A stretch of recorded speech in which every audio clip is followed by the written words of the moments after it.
Personne ne lui avait dit que certaines portes brillent seulement de l'extérieur. Et que derrière le luxe, il y a parfois des chaînes invisibles. Avant de continuer, abonne-toi, commande like et partage la vidéo pour ne rien manquer. Quand Aïssata posa le pied dans cette école prestigieuse, elle ne savait pas encore que son silence serait acheté, que ses rêves seraient échangés contre des cadeaux et que son avenir serait lentement effacé, sourire après sourire. Chaque soir, depuis la fenêtre de l'internat, Aïssata regardait les voitures arriver. Des voitures trop propres pour la poussière du quartier. Des hommes bien habillés, sûrs d'eux, qui parlaient bas et riaient fort. Les filles descendaient comme si le monde leur appartenait. Elle ne regardait jamais derrière elle. Elle n'avait pas besoin de le faire. Aïssata, elle, venait d'une maison où l'on comptait le riz avant de cuisiner. Son admission dans cette école était un miracle fragile. Le samedi matin, le salon de coiffure de l'école devenait un théâtre. Les mêmes filles entraient toujours en première, l'argent parlait pour elle. Aïssata attendait dehors, elle se coiffait seule, sans miroir, sans bruit. Quand elle passa près d'elle, un rire éclata. Un rire qui faisait pas mal aux oreilles, mais au cœur. Puis ce fut l'accident, un verre renversé, un silence brutal. « Tu sais combien ça coûte ?» Elle baissa la tête. Elle n'avait pas l'argent, seulement la honte. Quelques jours plus tard, l'une d'elles s'assit près d'Aïssata en classe. Un sourire doux, trop doux. « Tu es différente, tu pourrais être comme nous. » C'était la première fois qu'on lui parlait sans mépris. Alors elle accepta. Cette nuit-là, on lui envoya à manger. Pour Aïssata, c'était un festin. Elle pensa, voilà comment vivent les riches, sans comprendre que ce n'était pas de la générosité, mais un appât. Peu à peu, Aïssata changea. Sa démarche, sa voix, ses silences. On lui apprit une règle simple. Ce que tu montres vaut plus que ce que tu es. Les sorties commencèrent, les maisons luxueuses, la musique, les hommes. Un soir, on lui offrit un téléphone cher. Et de l'argent, elle souriait, mais son cœur battait trop vite. Les conseils de sa mère revenaient parfois comme un murmure ancien. Mais dans ce monde-là, écouter sa conscience, c'était passer pour faible.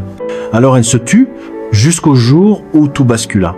Ses notes chutèrent, son corps s'affaiblit, ses amis s'éloignèrent. Puis la vérité arriva, brutale, irréversible.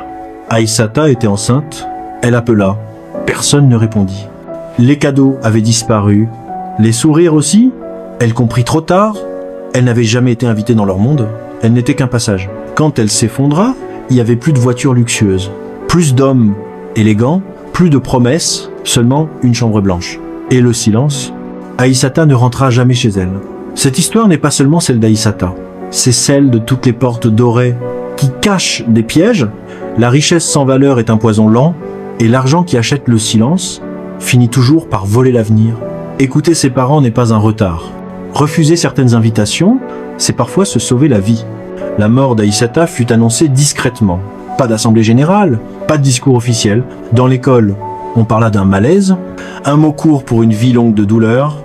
Son lit fut vidé le lendemain matin. Ses quelques vêtements pliés dans un sac sans nom, comme si elle n'avait jamais existé. Mais certaines nuits, le silence de l'internat semblait plus lourd qu'avant. Nkechi, son amie d'enfance, resta longtemps assise devant sa fenêtre. C'est elle qui l'avait prévenue. C'est elle qui avait vu le danger venir. Elle se souvenait encore des mots d'Aïssata. « Tu ne comprends pas, ma vie a changé. » Nkechi pleura en silence. Parce que parfois, aimer quelqu'un ne suffit pas à le sauver. Sandra, Jennifer et Mona, elles, continuèrent à marcher fièrement dans les couloirs. Mais quelque chose avait changé. Elles évitaient certains regards. Leur rire sonnait plus creux. Le luxe n'efface pas tout. Une nuit, Mona Lisa rêva d'Aïssata. Elle ne parlait pas, elle regardait seulement. Et ce regard pesa plus lourd que n'importe quelle accusation. Quelques semaines plus tard, une rumeur circula, des parents commencèrent à poser des questions, des noms furent murmurés, des sorties nocturnes évoquées, mais rien ne fut officiellement reconnu. Parce que certaines vérités dérangent, quand elles menacent les façades propres, Aïssata n'a pas écrit de lettre, elle n'a pas laissé de message vocal. Mais son histoire parla pour elle. Une nouvelle élève, pauvre comme elle autrefois, refusa un jour une invitation spéciale. Elle se souvint vaguement d'une fille qui avait disparu sans explication. Et elle dit non, il y a des histoires qui se terminent dans la douleur, mais qui sauvent d'autres vies. Aïssata n'a pas vu le changement, mais il a commencé. Dans le cœur de celles qui ont compris à temps Cette histoire n'est pas là pour juger. Elle est là pour réveiller. Le luxe n'est pas une réussite. L'attention n'est pas de l'amour. Et toute main tendue n'est pas sincère. À toi qui écoutes cette histoire, si tu viens de loin, si tu rêves grand, n'échange jamais ton avenir contre une illusion immédiate. Les vraies richesses ne demandent jamais ton silence, ni ton corps, ni ta dignité. Aïssata voulait juste appartenir à quelque chose. Elle ne savait pas que certaines appartenances te coûtent la vie. Dans un village calme, loin des bâtiments propres de l'école, la mère d'Aïssata attendait. Chaque semaine, elle comptait les jours. Chaque soir, elle priait quand la nouvelle arriva. Elle ne cria pas, elle s'assit lentement, comme si son corps avait compris avant son esprit. On lui parlait de maladie, de fatigue, de hasard, mais une mère sent toujours quand on lui cache la vérité. On lui remit un sac, un téléphone trop cher, des vêtements qu'elle ne reconnaissait pas. Ce n'était pas la vie de sa fille. Alors elle comprit, sans explication, sans détail. Elle serra le téléphone contre sa poitrine et murmura « Ma fille, qu'est-ce qui t'en fait croire ?» Et Kené continua sa vie, les soirées, les voitures, les nouvelles filles, mais certaines nuits, le sommeil refusait de venir. Pas par remords profond, mais par peur. Car un homme peut oublier une fille, mais pas la trace qu'il laisse derrière lui. À Saint-Georges, on renforça les règles. Plus de fenêtres ouvertes la nuit, plus de sorties non autorisées, mais personne ne prononça le nom d'Aïssata lors des réunions officielles, parce que reconnaître une erreur aurait coûté trop cher, alors on corrigea les murs, pas les consciences. Pourtant, dans les dortoirs, les chuchotements continuaient. Une fille racontait à une autre « Tu te souviens d'Aïssata ?» Et ce nom suffisait à faire taire certaines envies, car la peur peut aussi protéger quand elle dit la vérité. Des années plus tard, Nkechi devint éducatrice. Elle parlait aux jeunes filles sans les juger. Elle racontait une histoire sans nom, sans accusation.